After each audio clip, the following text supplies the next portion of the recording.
two friendlies have been confirmed for the Super Eagles. First off, they'll be taking on Mexico, in Texas, May 28th, and before they were taking on Ecuador June the 2nd in New Jersey. Now, looking at these two friendly games, I mean, these two countries, they've qualified for the World Cup, so they want to test African opposition, see how they will fare in the World Cup. Now, I mean, that's what we've become now.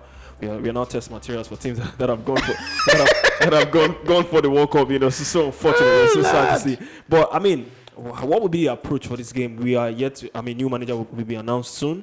But what would be the approach? Jose Pacero will be announced soon. Say it like that.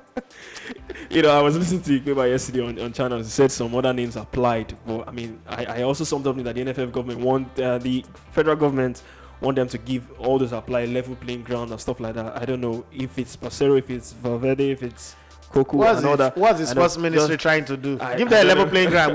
Would you pay their salary? So a lot of stories. Fine, we just wait for that confirmation. I know we know Pacero is the favorite, but I mean, if Pacero comes in, what will be the approach for you in that friendly games? In terms of squad selection. These are friendlies now. In terms of squad selection, building up to the AFCON qualifiers next, because that's the next target now. Qualify for the AFCON in 2023. So, how do you approach these two friendly games? For me, I think the friendly game is more it might be a test for the countries that are playing us, but it is more an introduction to the new coach. Yeah. We have a pool of 50. People should not forget that. We have a pool of 50 and nobody's really broken into that pool of 50.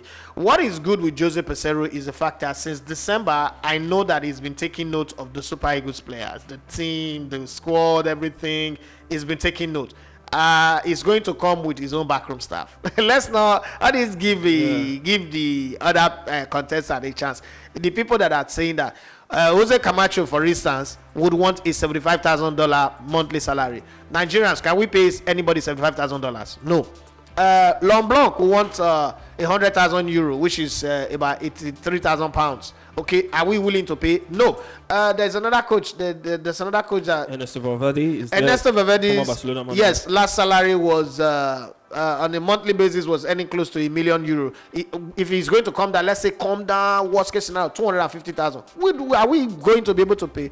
Now, we were paying Ghana 45,000. Nigerian sport journalists were almost having high blood pressure for that money, and out of that money, he was paying his 2 or 3 assistants that he brought in. And we were almost having BP. And then that also brought about how everybody started writing negative story about the man.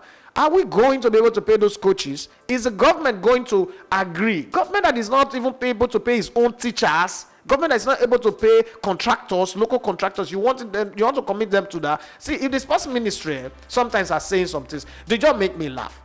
If you want to get involved in this conversation, don't get involved on the press. Don't get involved using your what's it called? Your process. Don't get involved using your process. Get involved by saying, oh, government have budgeted for the next 5 years. Yeah. This is all we'll pay. But how can this government even say that when this government is going out and a new one is coming? You should be able to put fund on ground to cover that. If you're not funding it, he who pays the piper takes the throne. If you're not funding it, shut up. Focus on grassroots. The Minister of Youth and Sport should focus on grassroots sports development and do the things that they need to do, and stop throwing things using process pseudo agent to throw up comments that are not necessary. Sometimes we should be serious. For once, we should be serious about what we want, what we have, and how to go about it. I would love to own a private jet. I can't afford it right now, right? Yeah. I'm okay with what I'm having, and I live my life budget with what I have. Not like I don't like a private jet. I like it. I want to fly everywhere like, Davido and the rest of them. But I can't afford it right now.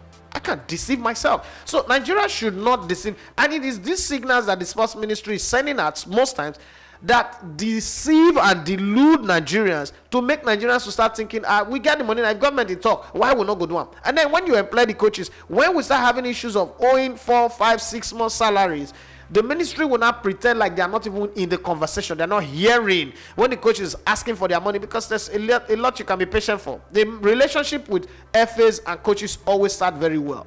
It's when they now start working, they are not getting their salary, and somewhere result is going by, you're questioning their result. They now start questioning you're not paying me salary, why you're questioning my result. Okay? Those things are the things that now bring friction in the relationship. Is the government ready to say we are going to pay the salary of the coach for the next 2, 3, 4, 5 years. Because when they do that, they can also give condition to coaches and say, okay, what we expect to as target is we want to win the next African Cup of Nations. We believe that we have the crop of players. We need you to cook up the tactics, the style of play, and good relationship, man management skill to select the best players, and then let's see how it goes. And between now and then, you will not create a spanner in the works for the FA or for the team itself, and you will not bring in your divisive mechanism, okay, to destroy the team. If we can put all that together, why not?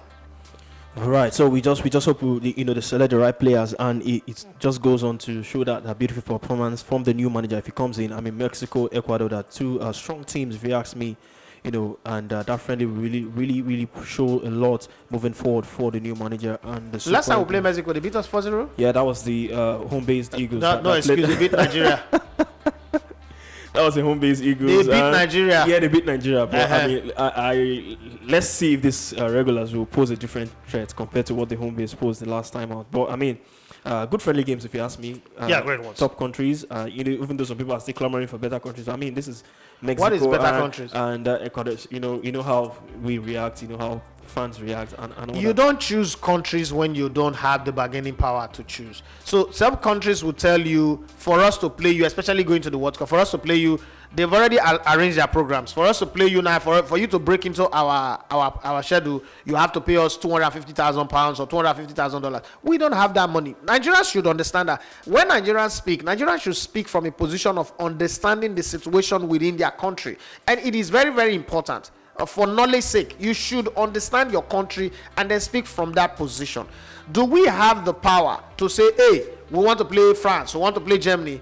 We don't have it right now, because they don't consider us. They are going to the World Cup, so they are going to be playing countries that relate to them. If they are in the same group with maybe African country like Ghana and they want to play, Portugal might decide to play us, because they're in the same group with Ghana. Like, okay, let's play this Nigeria that have semblance with Ghana and see how it goes. They might decide, oh, we don't need it, because there's also the arrogant part of, we're not afraid of Ghana. We're going to play them, we're going to beat them. So people like Uruguay, people like Portugal, Korea might decide want to play Nigeria to have a feel of what this opposition that we're playing is like.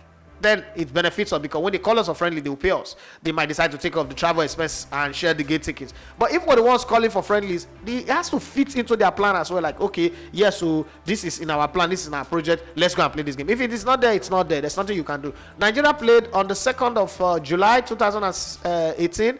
We played, we played before the World Cup in 2018. June, 2nd of June, 2018. We played England, didn't we? Yeah, we did. We played England and lost. That's the last game that Olajuwon played. That's the game where they dropped Olajuwon. And, we played some big countries. We played France before. We played Brazil. Friendly, it's not, we played Argentina back and forth and played them almost every World Cup we've gone to. Truth is, when you play this game, you should always understand that the way to arrange friendlies is not just for fans to say, let's play this country, let's play that country. It is the need of that country should also be considered against your own need. Brilliant. So once again, those friendly come, the one against Mexico May 28th in Texas, and the one against Ecuador June the 2nd in New Jersey. So I'm sure a lot of Nigerians will be keeping an eye on those fixtures to see the players that will be selected, and hopefully it ushers in a new era for the Super Eagles moving forward. You are listening to Elegbete TV Radio.